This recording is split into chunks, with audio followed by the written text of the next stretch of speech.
मंडळी कितीतरी दिवसातून कितीतरी वर्षातून जो भक्तिबाबाचा वजरण्यात होता बरं का.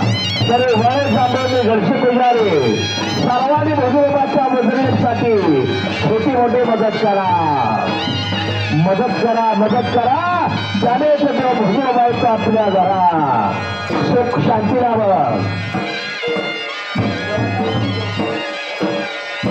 हॅलो सर्व भाविका सुटण्यावर का मंदिराच्या वर्तुळीला बाजूला पंगत चालल्यावर का तरी सर्व भाविक भक्तांनी देवाचा महाप्रसाद घेऊन जेवण करून जायचं बघा.